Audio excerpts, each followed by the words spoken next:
So Ania, Yes. how are you today? I'm doing good. How are you doing? Good.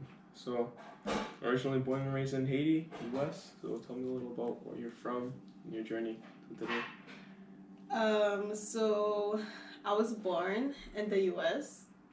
and like many Haitians family, they come here like 2 weeks prior giving birth. They have their kids here and then they fly back to Haiti. And this is what my mom did. So I grew up all my life in Haiti. Yeah. And now I live here in the States. I live in Boston and I go to college here. Okay. So how was the transition going from Haiti to here, like the culture shift and all that stuff? How did you experience I don't know because I mean it wasn't hard, but I won't say that it was also easy. And one thing that made the transition super easy for me was the fact that I go to an international school. The fact that everyone is not from the U.S., no one is from the same place, so it was easier to feel more comfortable and easier to be more at home.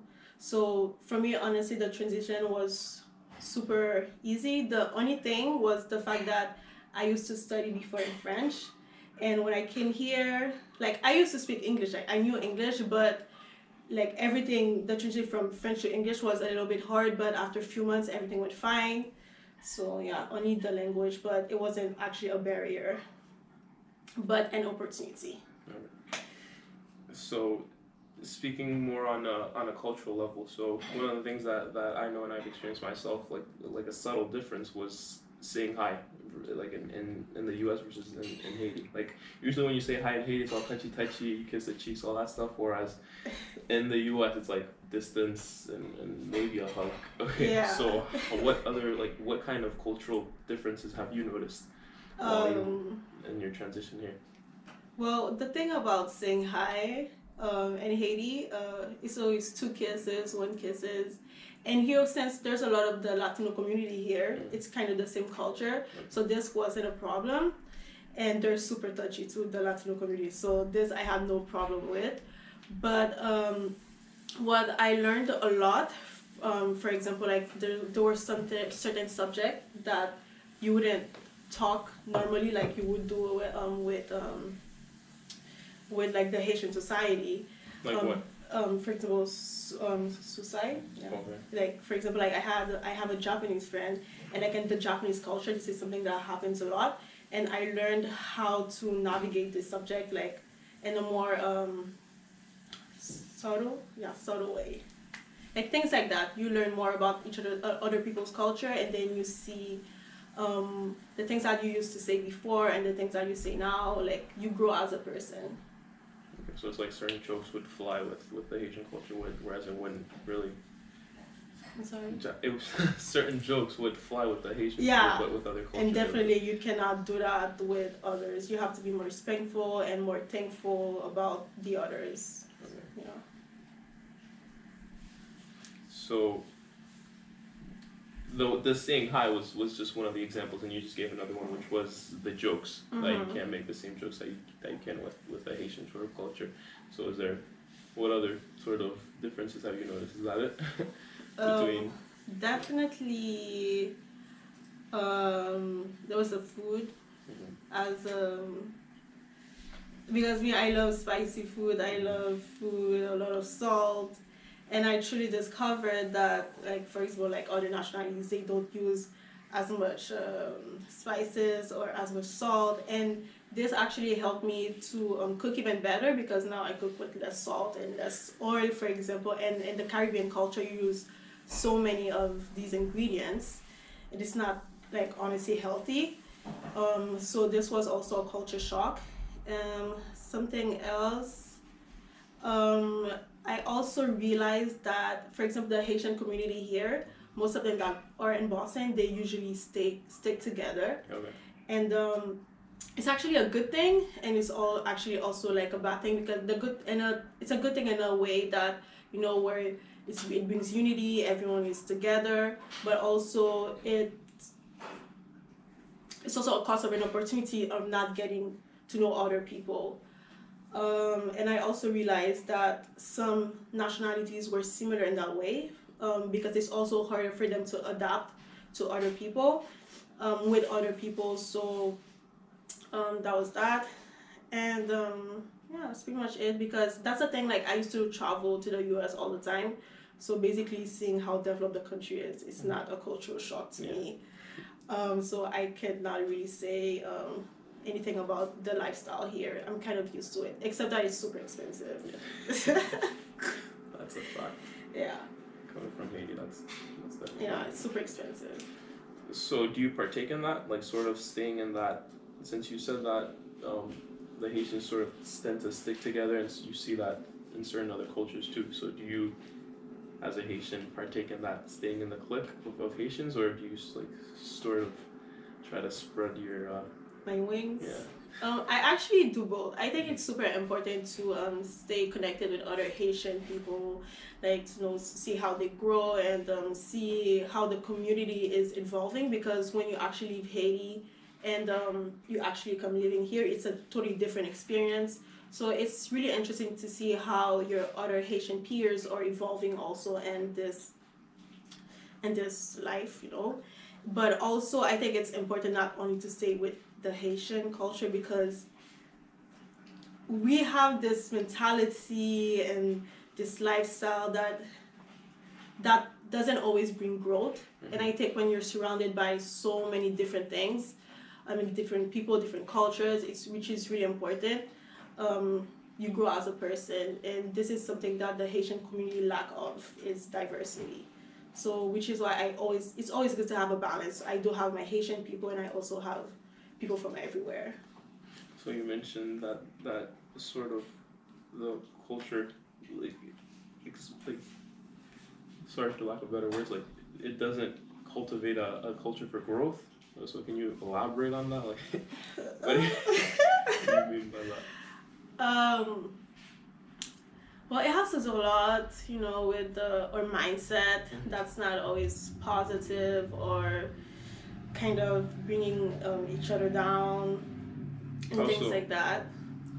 Like, like what's happened to you that like, I don't know, is it like an individual that told you can't succeed, or what's like I would say that it's happening to me personally, but living in Haiti, you see it every day with the government, with the society taking an advantage of other people, and you kind of see that, like, in all of us, like in all of Haitian, and you try to change that to be better. So this is something. So one of the points that I wanted to bring with you was, and that you mentioned probably like a month ago or before, you said that slavery is still alive. Oh, that is a long a long time ago. So subject. Yeah. So what makes you say that it's still alive in Haiti in particular? And yeah, so I don't know if that's like kind of a touchy subject that you'd rather not go over. I just don't. I was looking at your interview earlier, and you were talking about social media and how can stuff actually stay on the internet, and how it's there forever. Yeah. So I don't know if this is gonna come and bite me in the future, because this is a really, you know, sensitive subject, and it actually affects all of us. So I don't know if it's a, you know, good idea to put it out there. I mean, we need to talk about it. It's definitely a taboo subject, and there needs to be a time that everyone needs to realize it. I think everyone knows about it, but talking about it, you know, it's a kind of a little different. You might get bashed for it, yeah. So let's take that out of the picture. There was a book called L'île sous la mer, which means my favorite book. Island under the sea. Since we can't talk about slavery in our own culture, let's talk about slavery in that book. So, which is also about Haiti. Yeah. Well, the sort of more than just Haiti, right? It was like the whole island of Hispaniola and the shift. So just to give a quick summary of the book, it basically follows a woman going through the slavery era of sort of 1700s, 1800s, when the French and the Hispanics had Spanish people had control over Haiti and kind of a lot of stuff in slavery. So yeah, why is what's so enticing about that book? Why is it your favorite book, and sort of what resonates in that book with you that makes you say, okay, like I like this book. Well, first of all, it was the first book that I finished reading in my whole life. That's how good it was. And as a person, I really like history, and I was really, and when you learn history, it can kind of be boring. The whole process with the whole books and everything. And I found the way that the author put the actual history in the book was super interesting to me, and it was easier to read, and it was super interesting also, and I feel like I learned a lot. And so I was really I found the book really interesting because of the history part, but also because I learned about the Haitian voodoo religion. They talk a lot about it, and when you grow up in Haiti, they make you believe that the voodoo is bad, and that it's black magic, and with everything that you see in the American cinema, you actually get scared. Like, I grew up all my life being terrified of what I remember, like having bad dreams. And when I actually read that book, it was the start of me like getting to learn about the Haitian voodoo, and about like the culture all around it. So yeah, I think this is one of the reasons why I love this book so much. So what did you think about the ending? The part that so basically the book ended with the main character and her daughter and son having a kid together, and then the daughter dies, and she had to take care of both her child, her new child, and her daughter's child, which was a child of how do you say that in English? Incest. So what do you think about the ending? Like, I think the ending, I think it shows how courageous and brave a woman can be, just in general. So speaking of which one, the mother or yeah, the daughter that died? Tete. Okay. Tete, right? Yeah, the mother. Yeah. Yeah, just how you can be brave and like embrace all the situations that you have, and sometimes you do not wish for some things to happen, but you have to go through life, and this is what she did, and I think it's really courageous of her to do that. So the courage. Yeah. Gotcha. That's beautiful. Yeah, it was definitely an interesting book. Not not my personal favorite. I'm more into. Yeah, tell me about what you think about the ending. I'm intrigued. The ending was sort of bittersweet. It I feel like it was sort of added just to give that extra oomph to it. I don't think it was something that was essential to the story. I think it was just added for effect, like just to give that oomph effect. But she went through a lot of things, like from her childhood up to I think it was near her 40s. She was basically living in slavery. So being able to see sort of a fictional point of view of what life was like back then. It was definitely like expands your point of view on what people used to go through back in the day. So bringing back to the ending, I think it was just added for extra effect. Even though it was kind of bittersweet, and she got her freedom, and she got her grandkids, and she got her kid too. But again, I think it was just added for extra effect. Yeah. So you don't agree, or it was always meant to be part of the story? I don't know. I just enjoyed reading it. I loved it, so I don't know. That's your opinion? I got you. I mean, it's meant to be. It's a book, so you can interpret it. Yeah. Whatever way. So, but so it's sort of. I know it's uncomfortable to bring the slavery thing, so I'm gonna bring it myself, and I can comment on it so that it's on both of us if it comes to bite us in the future. I mean, it's just what's going on right now. Oh yeah, we can talk about what's going on right now. Yeah. So the point was made, and I believe it. It's that the sort of living standards that are based in our country, it's like we're taking advantage of the other individuals, the people who have less means than we do, and sort of what we compensate them with, it's definitely not enough to have a regular living standards, and what we pull out of them, for example, having them live in our houses whereas they have kids to feed and all that stuff. It's I want to touch a point on that. I think we were having the discussion, and I was mentioning, I don't know if I had it with you, but I was mentioning how messed up it is because, for example, you and I, we grew up with our parents our whole life. We saw them every day. They put us to bed. Like, we were with them every single day of our lives, like every day. And these people, imagine you're a kid and you grow up and you see your parents once a week. And this is something that truly hit me to be, I would have been such a different person.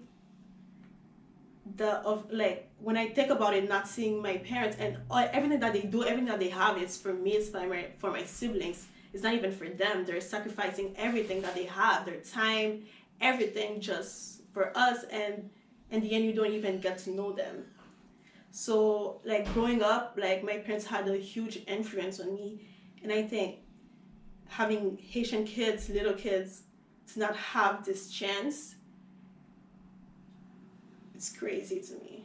It sort of brings them like that sort of, like, when they mention like white privilege, that's sort of like social class privilege that we sort of have in Haiti. The fact that we're able to sort of get that, be able to get raised with our own relatives and all that stuff. So it's definitely something that I saw it happen every day, but I didn't really like put my mind to it, and that's what's going on. But I truly believe, like, I don't know where you stand on it, but I truly believe that slavery is still a thing, and it is. That's what's basically called modern slavery. And you see that it's happening every day. I mean, with everything that's going on, also you have to consider the economic situation of the country. So having the minimum wage that is basically less than $2 per day. Then you have inflation, you have unemployment, and you have all this stuff that we can even start thinking about. There's so many problems that you don't even know where to start to fix them. And then that's the thing, in Haiti, we do not take care of the social problems. We always try, but I can understand that, but we have so many problems, but I think taking care of the social problems can actually help the bigger picture in general. So the reason why I went back into sort of Haiti and having that culture in here is because I saw a lot of similarities between the book and Haiti, like current status Haiti and back then, like the way people are sort of treated. The main difference is that there's no whip, but you have the people living with you, like the people that work are living with you, and sort of the compensation for it isn't worth it. Yeah. Because I think nowhere else you work 24 hours per day. In Haiti, you work 24 hours a day. There's no law that's preventing against it, and it's not correct. Something needs to be done about it, and the people that are actually working these amount of hours, first of all, they're not even getting paid by hours. They get paid monthly, and they don't even think that they have a choice. They think that it's the kind of lifestyle that they need to have to survive. So there's a lot of work to be done, and which is why I really hope and that the future generation, actually my generation, can help and start contributing in that to bring what's wrong and make a change. I always believe in change and a better tomorrow, and I believe that one day we're gonna rise, because when you go down like that, you have to rise up. So yeah. It's like when you hit rock bottom, the only way is to go up. Yeah. So speaking of sort of your beliefs and what you what you think is good in people in general. So one of your talks, and you actually won a prize for it, was sort of a TED competition. So can you like explain a bit what that talk was about and why it's so important? Yes. So it was speaking. Um, so it's hard for me sometimes because the words are in French in my head, and sometimes they don't come in English the way that I want them to. So yeah, it was a public speaking. It was a public speaking competition, and I remember when I had this assignment. First of all, when I came from high school, I was scared of public speaking. I hated it. It made me nervous, and now it's actually one of my favorite things. So I had a class for public speaking, and in the end, we had a competition. And I remember everyone had their subject, like, yes, I'm going to talk about this, I'm going to talk about that. And it was 2 weeks before the assignment was due, and I had no idea of what I wanted to talk about. And I started questioning myself. What is important to you? What are your values? What matters to you? And this takes a lot because you truly have to know yourself. And one thing that no matter what happens in my life, I always think about my country, I always think about my family, and I always think about a better tomorrow. I always have faith that tomorrow is always going to be better than today. I mean, if you don't think that tomorrow is going to be better than today, then what's the point of doing everything that you're doing today? So I said that I wanted to talk something about that, about having faith. And then, so you guys can go look at my talk on YouTube too if you guys want. And one thing that I actually realized is that ever since I came to college, I saw the meaning and the importance of having an education. And I realized that in Haiti, a lot of people, they don't have that chance. So I wanted to talk about how important education was also to me. So basically, my talk was about the power of hope and education. And I think the title says it all, but yeah, the title says it all. Yeah, I was going to say something, but I forgot it. So yeah, but you guys can go watch my talk, and yeah, it meant a lot to me, and I was super proud of myself for coming up with it. Truly inspiring. Yeah. So how have you applied sort of that talk into your life? So hope and education. Well, I'm hopeful every day, so that's let's not talk about that. But education, it's amazing. I feel like you don't. It's a tool. I feel like education is a tool so that you can get where you want to be in life, and you can. It's a tool also so that you are at the same level as everyone, and you could always do better. Education is a tool for growth. It's a tool to make your dreams come true. It's not the only way, but I feel like if everyone is educated, I feel nothing can stop you. Yeah. Education plays a big role in my life, yeah. Okay. So speaking of education, this is sort of just to annoy you a bit. How's that Python class going? Oh, yes. I love Python. I love it. So when I was gonna take Python, I was actually scared. Before we start, Python is a programming language. It's computer science stuff. Yeah. Yeah. Right. Okay. Mm-hmm.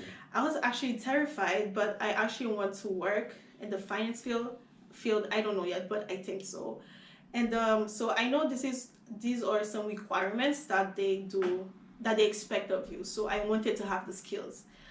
And I was like, I have my friend Patrick. He majored in computer science. Like, if I don't understand something, I'll just hit him up. And yeah, and I think I've hidden you up like only once.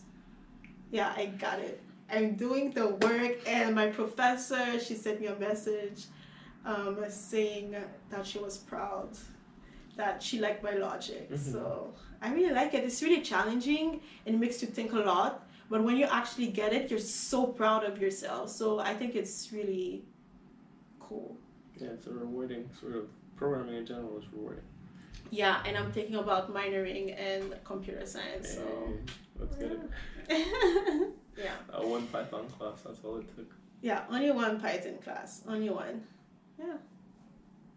So being sort of, you said your business, right? Yeah. So seeing a small snippet of computer science and that sort of field, how would you say that it is in contrast to business? Like, what are the difficulties that you've encountered in business that you could say that you didn't really see in that class, or what challenges in that class that you saw you didn't really get in business?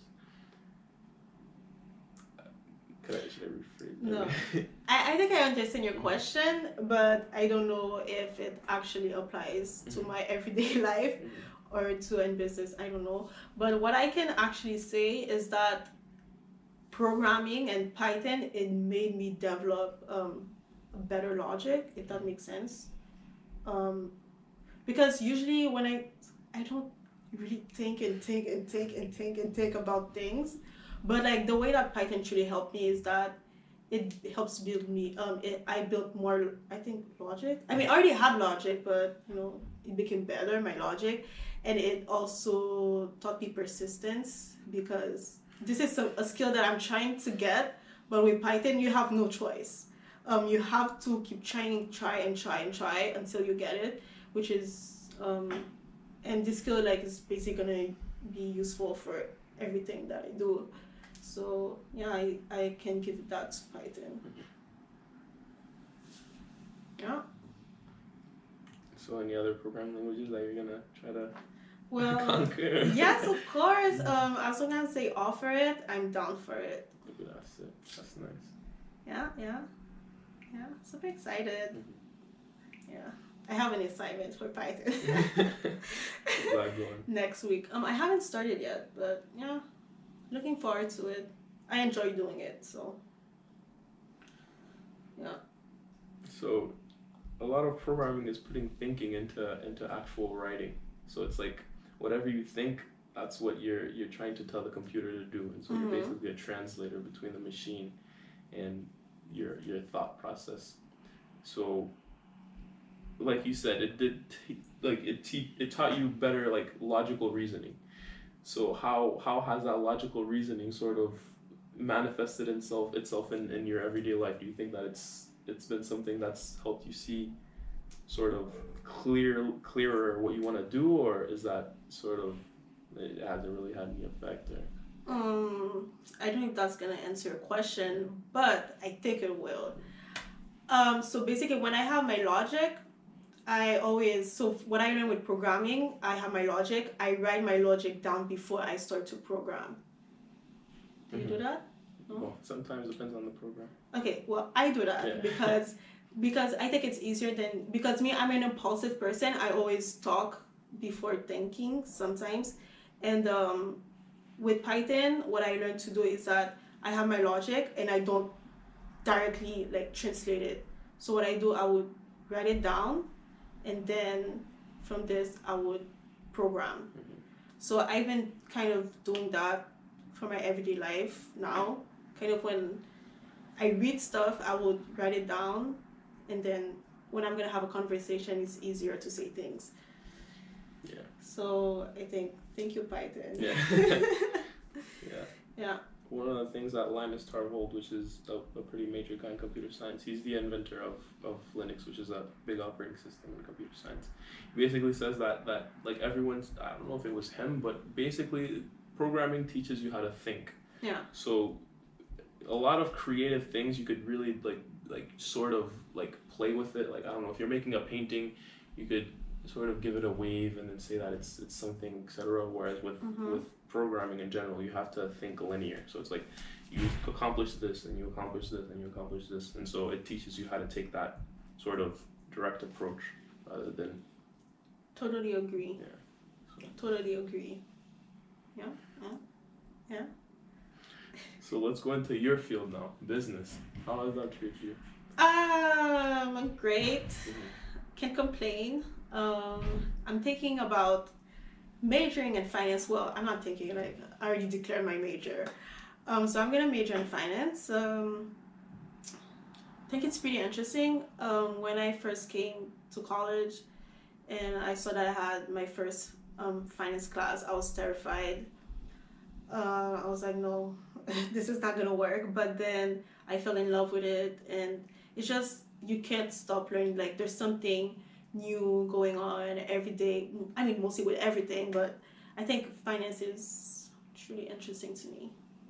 And I also learned a lot. For example, because here what I learned is basically how everything is working in the United States, and what is actually interesting is that I can compare it with what we have back home in Haiti, and I still don't know how things work in Haiti, which is really interesting. And I'm making some research, and yeah, so that's why I think it's super interesting because of course I want to go back to my home country, and I also this is why learning is so fun too. Like you learn a case here and you see how you can apply it later on. So this is why I'm trying to see what I'm learning in finance here and how it is working in Haiti. But it's super complicated for the moment. Mm-hmm. So what draws you so much into it? Like, yeah. So what's so interesting that you're like, wow, I want to take it and then apply it to my own country. What's so?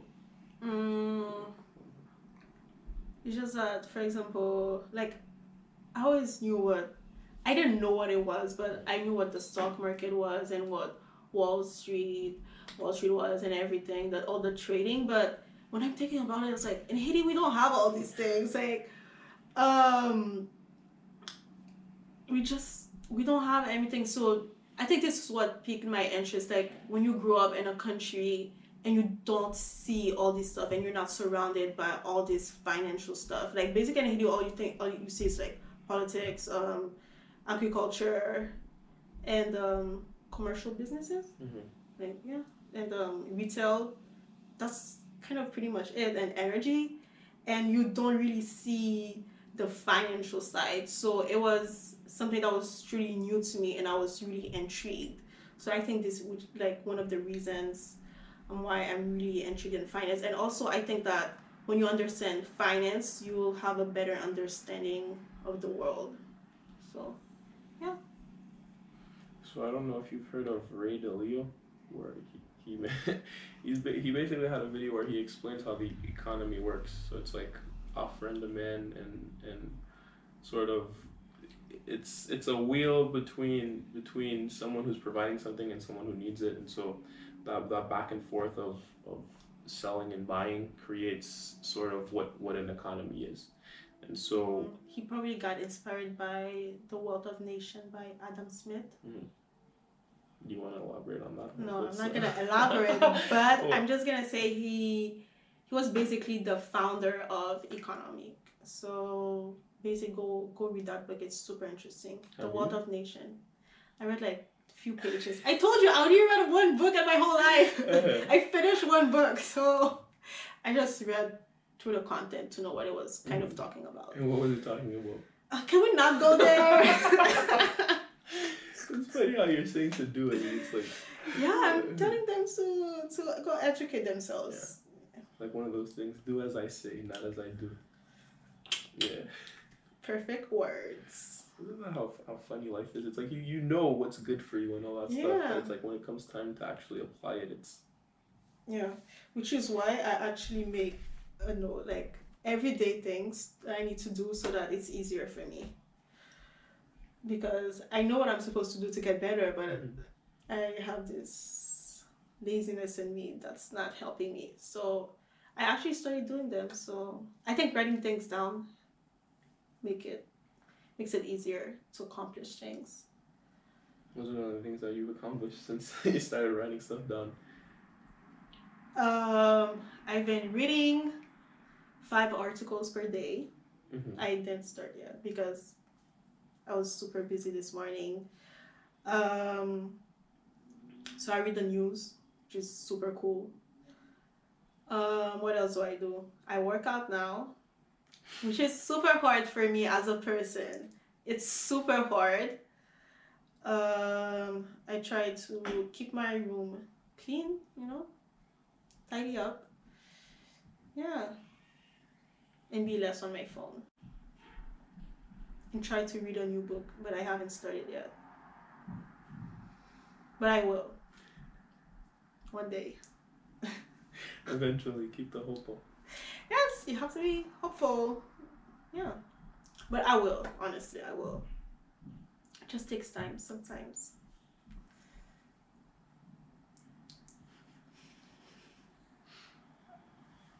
So, I forgot what you see. That's why I was supposed to write it down, but I forgot. That's to why write it you down. had your notebook. I know I had an idea in my head, and I forgot to write it down. But let's switch topics. Yo, yeah, the news stuff. Did you say you started reading the news? everywhere you type, it's something related to Coronavirus. Yeah.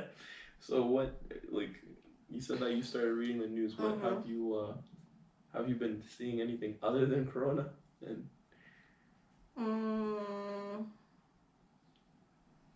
well, I usually read two sections of the journal, which is economics and the markets. And honestly, it's basically how everything is related to coronavirus. So no, honestly not. But yeah. Mm. But I think Corona plays actually like a big role. I knew it was going to be that big. I knew it, but people didn't want to believe me. But as a thing, like, as Haitian people, like you and me, we are used to crisis. We go to crisis like every single day in Haiti, right? So we're kind of used to it. So that's why I didn't panic, not that scared, but that's why you need to follow the rules, stay home so everyone can stay safe. so before this, you were in London, right? Yeah, so, I was in London. Oh, I was scared. How was the transition from going to, like, you were in London before they called the travel ban and all that stuff, so. But I knew for a reason. I don't know why, but I knew that they would put the travel ban in the UK. And I remember every time because I also work at school, and the staff member will ask me, "Oh my God, what are you doing for spring break?" I was like, "I'm going to London." I was like, "Why are you saying like that? You should be excited. London is so fun." And I'm just like, and if you go to a country where it wasn't the travel ban, you could not come back to school for like the 2 weeks. So. And I didn't want to miss school, but I already had my ticket and everything. I was planning this trip for a long time, so I was not about to miss it. So I went to London. Everything was fine. I had so much fun, and then boom, they put it. The whole how to say Union European, the European Union under travel ban, like. And I was like, what am I going to do? I'm traveling in 2 days. Is UK going to be in it? But I had the time to fly. And they put the UK on the travel ban list the day after. But I believe that as an American citizen, you would have been able to fly back home anyways. So I don't think that would have been an issue. But it was super stressful because I was scared that I would be stuck in the UK. I mean, it would have been fun, but, it's better to be home. So how was it, the UK? Like, sort of going on a brighter light before those 2 days, they mentioned the travel restrictions and all that stuff. It was so fun. It was so fun. And one thing that I realized, it's such a diverse city. I was so excited to hear the British accent everywhere. This was like, oh my God, I couldn't wait for it. And when I actually got there, I heard it at least only 3 times, 4 times. But the actual British accent. Yes, because everyone is so diverse.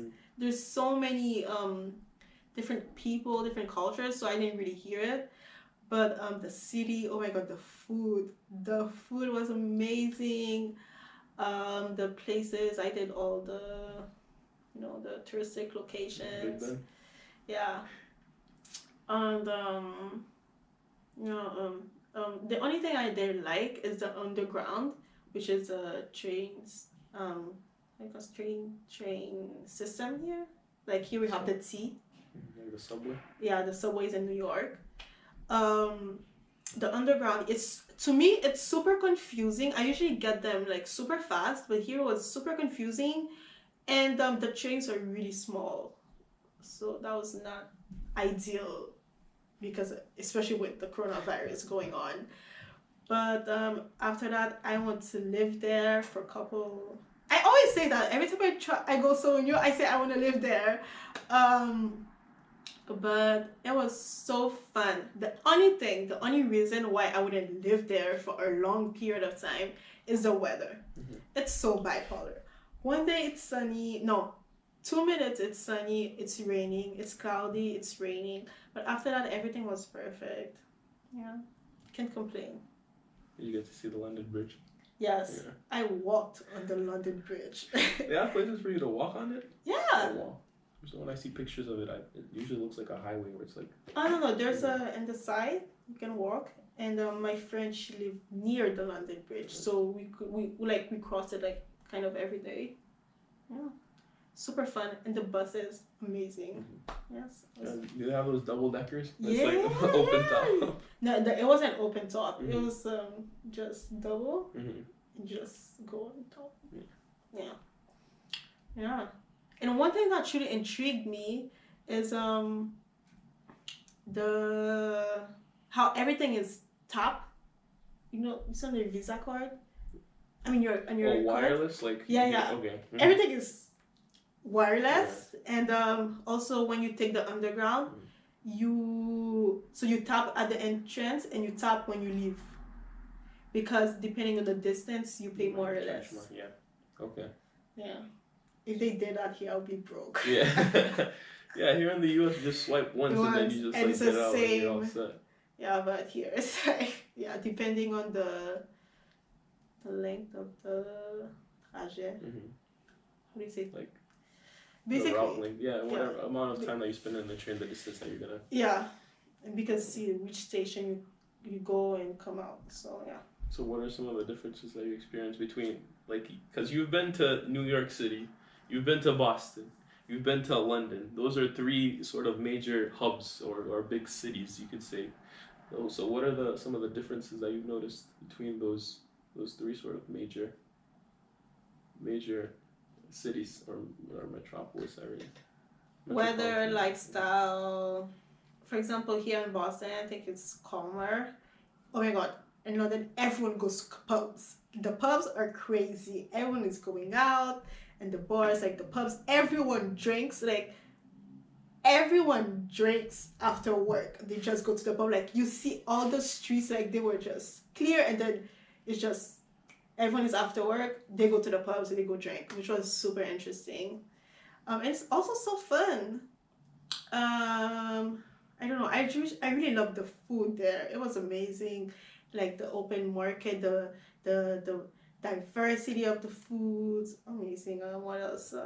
I mean, I know New York also is known to have so many places and so many restaurants, but it's super different. And yeah, I don't know. It was. What about the density? Like the density of you know crowded. Yeah. So the population density. You know how. It wasn't that crowded. Okay. It wasn't that. I mean, of course, it wasn't that crowded. I don't think so, personally. To me, like compared to New York. Yeah. No, but definitely more crowded than Boston, but not as crowded as in the city in New York. Well, it was fun. Yeah, and I didn't take the taxis or took the Uber, not once. We just took the underground or walked everywhere, or the bus. That's one of the things that they mention about European countries. It's like they have such a good like subway system or train system that you don't really need a car when you're over there. A lot of the people in France are saying that you don't need a car. Yeah, true. And one thing is that the roads are super small, and so you know how they drive from the left side? Oh yeah, This I was totally forgot about. this was super Yeah. confusing Mhm. and hard to cross, like, and everyone drives like crazy. Like everyone, like, you just, to me it was so hard, like I just never knew where the cars were coming from. Yeah, so that was also funny. And I have a friend that lives there. He's been living there since September. He's like, he's scared. He's actually scared to drive because of the routing system. Yeah. Because you're so used, especially in the U.S., you're so used to driving on the right side. Yeah. That I think, yeah, that if you go in London and you're on the left side, all of the habits that you formed and just those quick thinking, you won't be able to use them. It's like you're learning how to drive all over Yeah. again. So.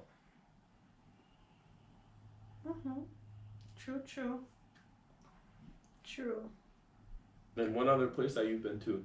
What other places actually? Let me ask you. Like all the places. Okay. I went to Mexico recently. Oh my god, I was in love. Go to Mexico City. It's like amazing. I actually want to work there after college. I actually want to live there first. It's like London. Yeah, that's why I was saying doesn't kind of make sense. But London, I feel I would like to live there just for like summer, but not to actually work. I mean, I wouldn't mind, but Mexico, I feel like has everything. Like has everything. I don't know if it was just the honeymoon phase that I was in Mexico.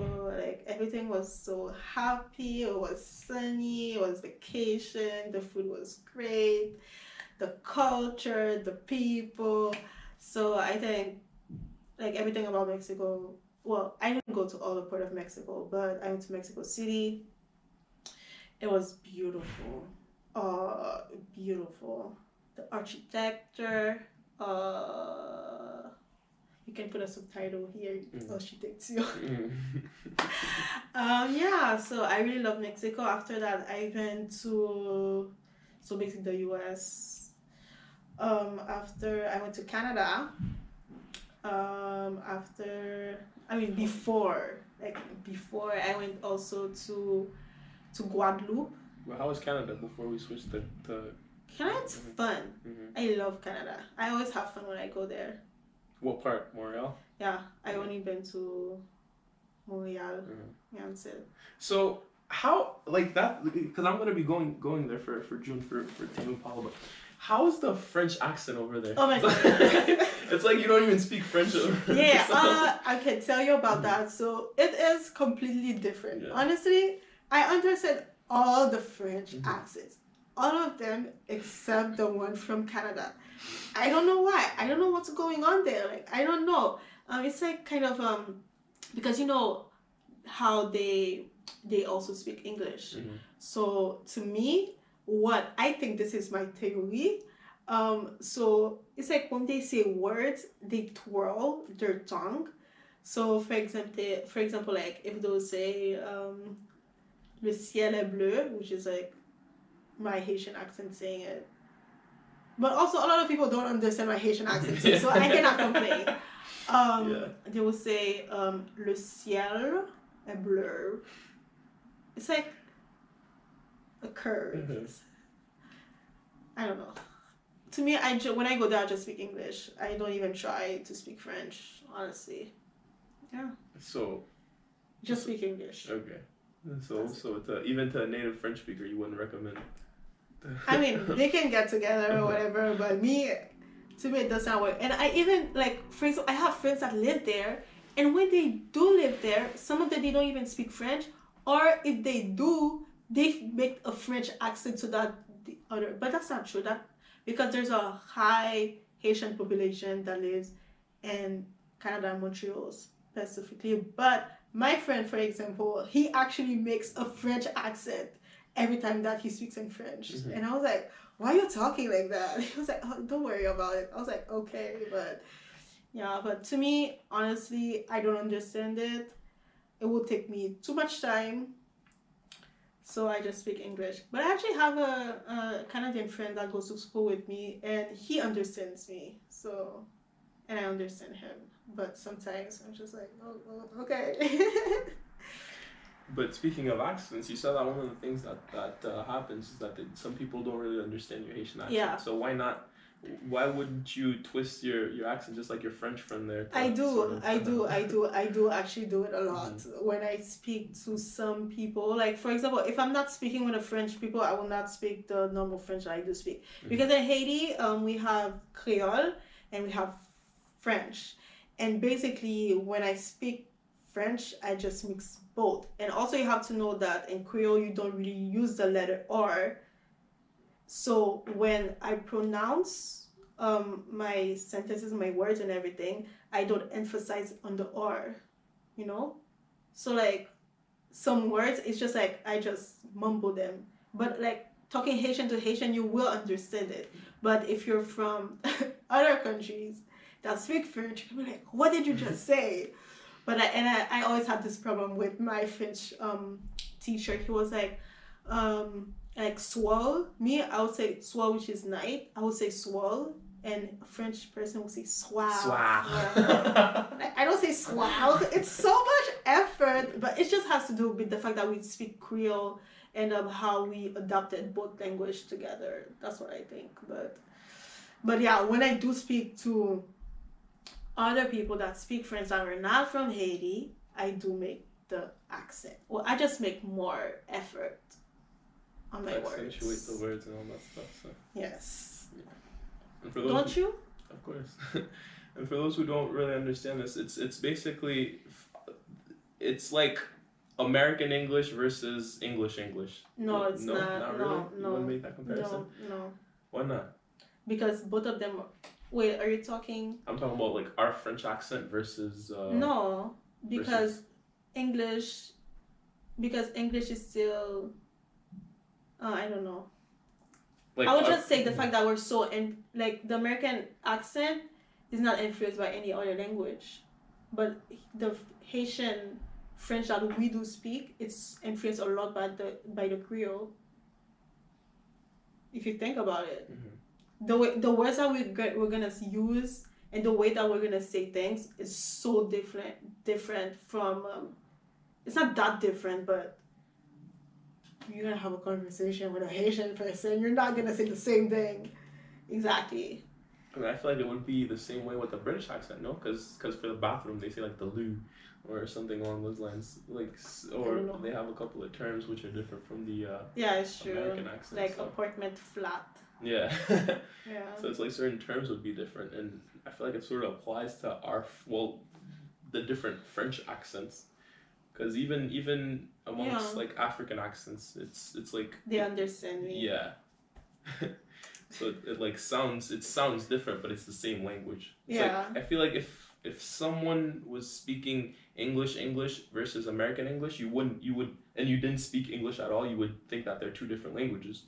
No? I don't know. Okay. To me, it's the same thing. But I feel like you could sort of make that analogy for Haitian French and regular French, like French from France. French. Yeah. So. Yeah. Okay. So we went from Mexico to how do we end up Canada. there? No, really. Oh yeah, talking. Canada. Yeah, because Canada. you said that you're going soon. So Guadeloupe. Yeah, I went to Guadeloupe. I went to Martinique.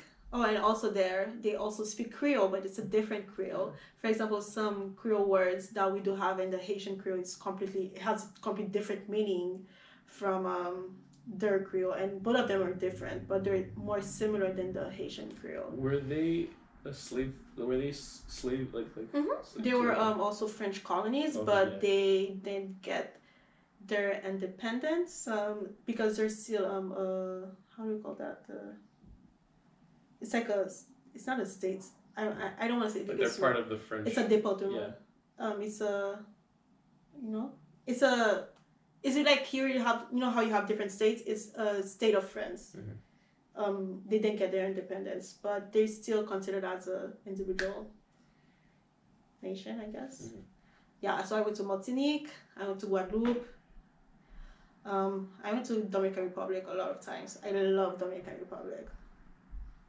I love it. DR versus Mexico. Oh, Mexico. Sorry.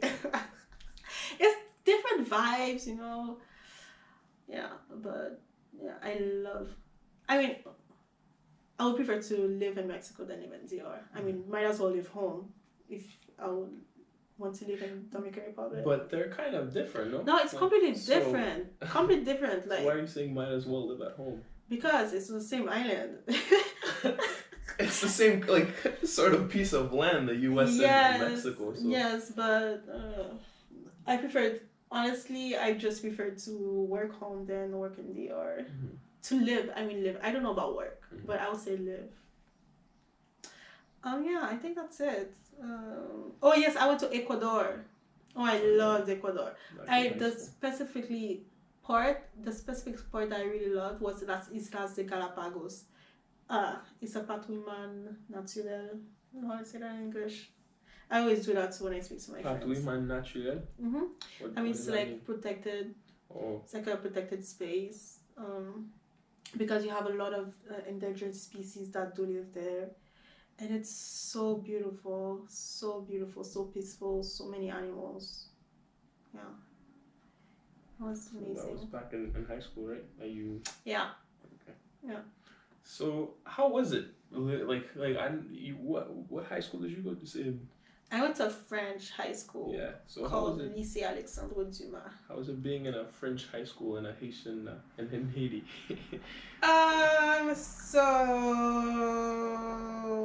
So before I was always in a Haitian system, elementary school. Yeah, I was in my elementary school. I was in a Haitian system, and it was great. But that's something that I do not.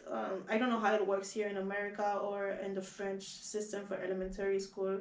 But I honestly didn't feel I was learning anything. It was just like learning it by heart and just then reciting it and just do the grade.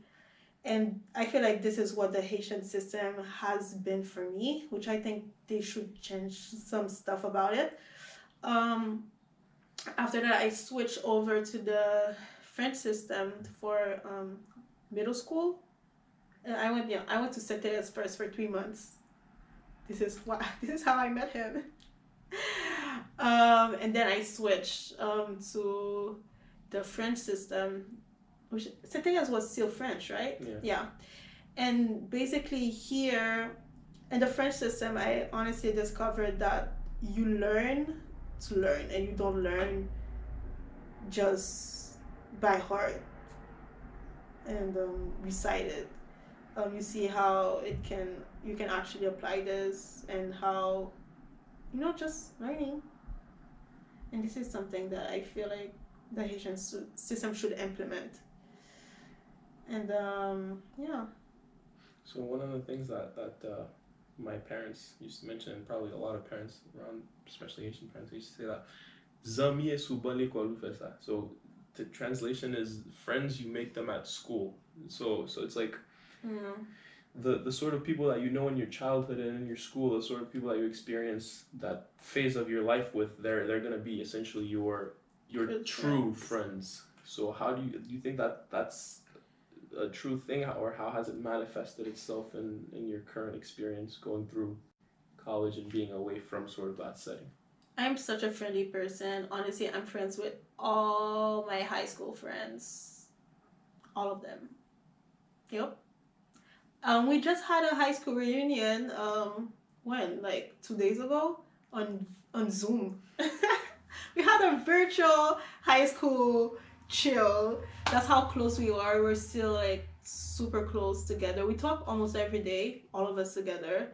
And the personal relationship that I had back home, I still have them. Some of them became even stronger. Yeah, definitely stronger. And and I made some friends in college here. And there's some friends that is just, friends. Blah blah. Oh my God, how are you? And I made and I made some friends that I consider as my family there, and it's amazing that some friends are gonna be forever, and through this process, you learn plus you make friends. How amazing is that? So definitely yes, but a lot of people say that you are some of them are not gonna stick forever, and I hope they do. The ones that I make, the one I consider my true friends. So. But personally, I would feel like that's sort of high maintenance, no? So having that many people that you're sort of like sharing that bond with, I feel like it gets to a point where you can't give the same attention that you used to, or sort of keep on building that relationship with that big of a network. So, like, how do you think that would apply to keeping them forever? Because I you have mean, limited amount of time for each of them. So that's the thing. I think when something is truly important to you, you always make time for it. Like, I understand that I will not be talking to you every single day. I don't have time for that. But I always make time to check on my friends, how they're doing. To me, it's really important because in the end, we're all human, and I'm the type of person that lives on personal relationship with people. I love having that, and I want these people to be in my life forever. So I think it does ask for work, and you have to put in the work. and that's something that you're willing to do. Yeah. Just keep that. Of course. Of course. Definitely. Cool. But doesn't that chip into your personal sort of things you have to get done? No. No? No. I'm telling you, honestly, if you truly want something, you make the time for it. So, since it is something that you want, it's not actually chipping, it's contributing. Since Exactly. That's one of the goals that you have. Yeah, exactly. Like today, for example, I have so many meetings and so much work, but I still made the time for this. Yeah, you invest in your time. And this is what I did. Make time. But this sort of thing doesn't happen that often. It's like a like once in a, I don't know, like this is the first time that it's ever happened. Whereas with friends, it's sort of a constant sort of investment of time, whether that be the like small 10 minutes that you give, or an hour that you have for a conversation like this, but it's throughout your lifetime. Yeah. So I mean, I can promise that I'm always gonna be there, but I'll do my best to be there when you need me. You know, because in the end, because when I create bonds with people, for me, it's forever.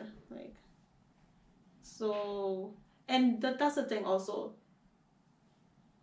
What's really important is having a healthy relationship, and having a healthy relationship. I don't know if what I'm saying is gonna contradict me, but it's like you don't always need to talk to the person, but you need to make time for that person.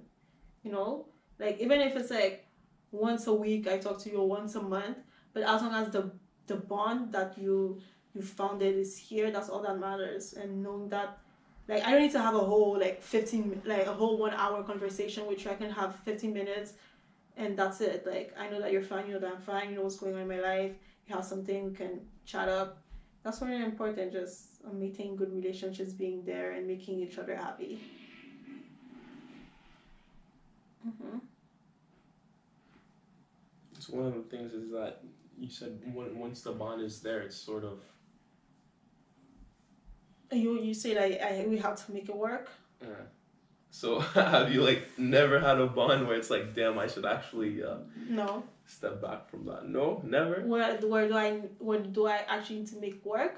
No, not that you actually need to make work. Sort of like a friendship goes south, or someone that you thought was someone, and they're not truly that individual. So sort of Like fake people. yeah. I don't have fake people in my life. I don't think I've never had oh, yes, I did. Yes, I'm sorry. I take it back. But we're still friends. You know, when it goes south, it never went south. I'm always believing in the greater good. If you hurt me, if you're bad intention, like I will not hold a grudge against you. But I feel like it's communication. What was the question again? Like just basically holding the bond forever, even though. No, if like if you, I haven't experienced something that went that south for me to stop to stop having this bond with you. But if it actually does happen, um, I mean, if I have the place in my heart to forgive you, of course I will forgive you and we will move on from there.